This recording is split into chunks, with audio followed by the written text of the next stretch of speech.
Hello everyone, welcome back to my channel. It's me Regina Pradhan. आज फेरि मैले नयाँ भिडियो लिएर आएको छु। यो भिडियो बनाउनलाई चाहिँ एकदमै सजिलो छ। हजुरहरूले पनि यो भिडियो बनाउन चाहनुहुन्छ भने चाहिँ यो मेरो भिडियो चाहिँ स्किप नगरिकन लास्टसम्म हेरिदिनु होला। यो भिडियो बनाउनको लागि चाहिँ हामीलाई एउटा एपको जरुरत हुन्छ, त्यो चाहिँ क्यापकट हो।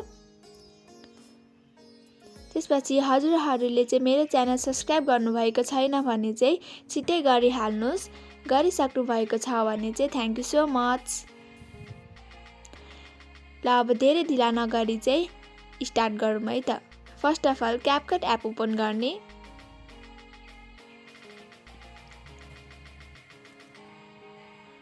अनि न्यू प्रोजेक्टमा क्लिक गर्ने।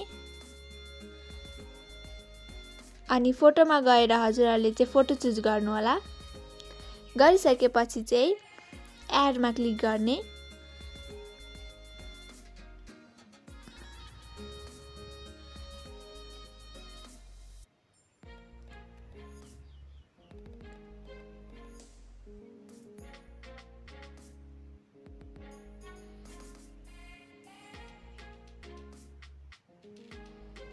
त्यसपछि लास्टमा जानुहोस्। लास्टमा गएर क्यापकट लेखेको वाटरमार्कलाई चाहिँ डिलिट गरिदिनुहोस्। त्यसपछि फर्मेटमा क्लिक गर्ने अनि 9:16 रेसियो चाहिँ क्लिक गर्नु होला। क्लिक गरेर फोटो चाहिँ यसरी जुम गरेर यसरी एडजस्ट गर्नुहोस्। सबै फोटो चाहिँ यसरी एडजस्ट गर्ने।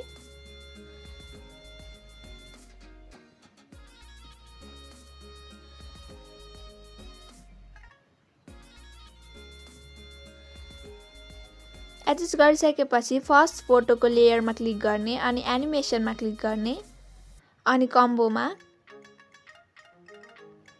त्यसपछि यता फर्स्टमा पेन्डुलम 1 र पेन्डुलम 2 भन्ने अप्सन छ नि, हो त्यो चाहिँ फर्स्ट लेयरमा चाहिँ 1 लगाउनुहोस् अनि सेकेन्ड फोटोमा चाहिँ पेन्डुलम 2 चाहिँ लगाउने अनि थर्ड फोटोमा 1। यसरी 1 2 1 2 गरेर चाहिँ आफ्नो फोटोहरुमा चाहिँ यसरी मिलाएर चाहिँ यसरी चुज गर्नुहोस्।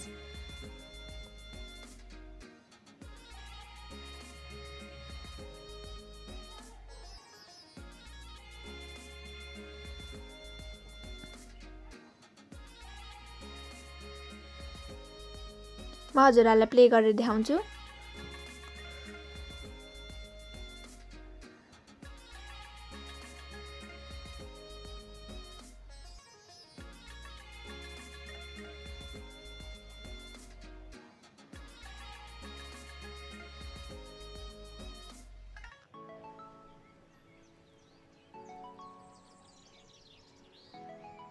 हजुरहरूले चाहिँ हेर्न सक्नुहुन्छ यो चाहिँ ढिला मुभ भएर चाहिँ खासै राम्रो देखिएको छैन। त्यसैले फर्स्ट लेयरमा क्लिक गर्ने अनि यसलाई चाहिँ 1.2 सेकेन्ड जति चाहिँ सबै फोटो यसरी चाहिँ मिलाउनुहोस्। 1.2 1.3 जति राख्ने सबै फोटोलाई। म हजुरहरूलाई प्ले गरेर देखाउँछु। अब चाहिँ हेर्न सक्नुहुन्छ हाम्रो चाहिँ अघिनको भन्दा फास्ट मुभ भइराछ। यसमा चाहिँ अलि राम्रो देखिएको छ।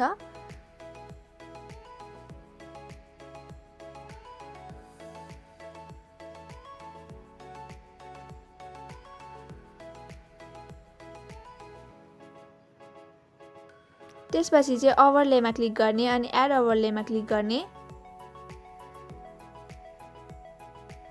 अनि ब्ल्याक स्क्रिन ब्याकग्राउन्ड चाहिँ यसरी इम्पोर्ट गर्नु होला। इम्पोर्ट गरेर फोटोको लास्टसम्म चाहिँ यसरी पुर्याउनुहोस्।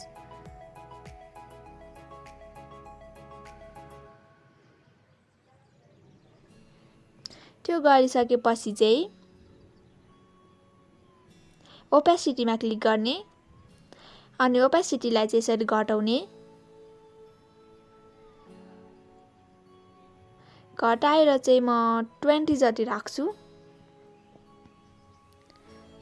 यो राख्दा चाहिँ हाम्रो ब्ल्याक इफेक्ट आउँछ थोरै थोरै। त्यसपछि टिक मार्कमा क्लिक गर्ने हजुरहरूलाई जति राख्न मन लाग्छ त्यति चाहिँ राखेर क्लिक गर्नु होला, टिक मार्कमा क्लिक गर्ने।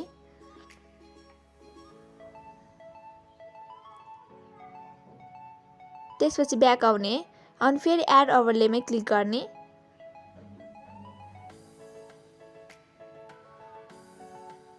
एड ओभरलेमा क्लिक गरेर यो लिरिक्स चाहिँ एड गर्ने।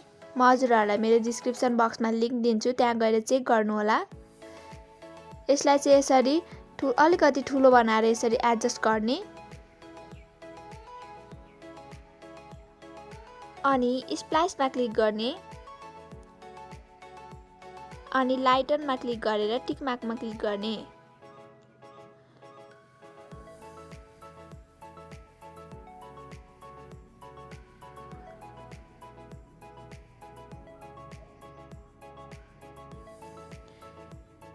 त्यसपछि हाम्रो फोटोहरु चाहिँ अलिकति पुगेको छैन रहेछ, त्यसैले म फोटो चाहिँ एड गर्न जाँदैछु। एड गर्ने छ भने चाहिँ प्लस आइकनमा क्लिक गर्ने अनि यसरी फोटोहरु चाहिँ इम्पोर्ट गर्ने अनि अहिलेको जस्तै स्टेप हो। फर्स्ट अफ अल फर्मेटमा गएर 9:16 रेशियो चुज गर्ने अनि यसरी फोटोहरुलाई चाहिँ यसरी एडजस्ट गर्ने अलिकति ठुलो बनाएर। ठुलो बनाइसकेपछि चाहिँ फेरि त्यो लेयरमा क्लिक गर्ने अनि एनिमेसनमा क्लिक गरेर कम्बोमा क्लिक गर्ने अनि पेन्डुलम 1 र पेन्डुलम 2 भन्ने चाहिँ इफेक्ट लगाउनु होला यसमा।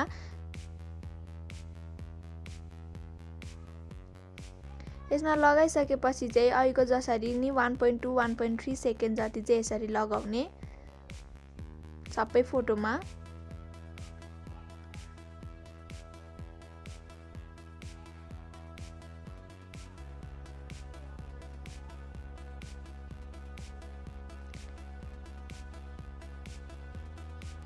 त्यसपछि चाहिँ फेरि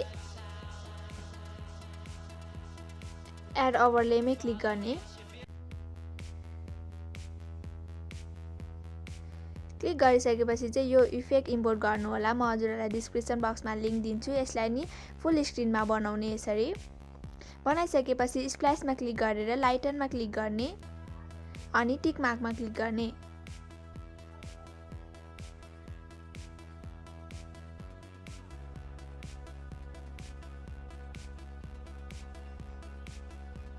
त्यसपछि लास्टको त्यो इफेक्टको साउन्ड चाहिँ भोल्युममा क्लिक गरेर 0 बनाउनु होला, म्युट गर्नु होला।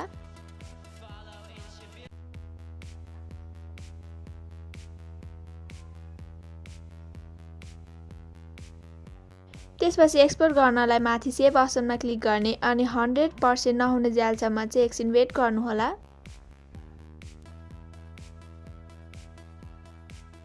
हजुरहरूलाई यो मेरो भिडियो मन पर्यो भने प्लिज यो भिडियोमा एक लाइक गर्नु होला अनि मेरो च्यानल सब्स्क्राइब पनि गर्नु होला। Thank you for watching.